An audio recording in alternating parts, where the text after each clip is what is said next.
अस्सलाम वालेकुम वरहमतुल्लाहि वबरकातुहू। क्या हाल चाल है भाईयों। उम्मीद करना सारे खैर नाल होवोगे, खुशबाश होवोगे। काफ़ी अरसे बाद अज आ रहा वापस मैं यूट्यूब पे।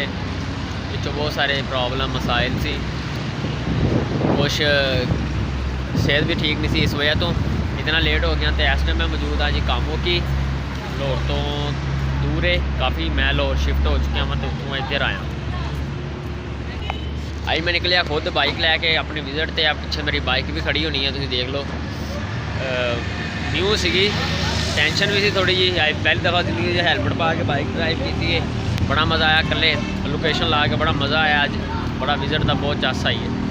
तो इंशाल्लाह मैं अगे हूँ वीडियो बनावांगा। इंशाल्लाह अगे नहीं, काफ़ी अरसा नहीं बनाई हूँ। इंशाल्लाह वीडियो बनावांगा तो तुहाडे वास्ते लैके आवांगा। हूँ सारिया वीडियो लाहौर दियां आनगियां इंशाल्लाह अगलियां। जो ही लाहौर च कहते ना पैरिस बन गया होया साडा, तो फिर पैदाइशी शायर है।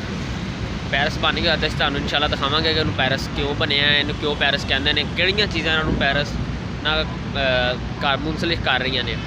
तो अपना बहुत सारा ख्याल रखिएगा, दुआवां याद रखिएगा। जो वीडियो चंगी लगी हो तो भाई लाइक कर देना, चैनल सब्सक्राइब कर देना। पाकिस्तान जिंदाबाद।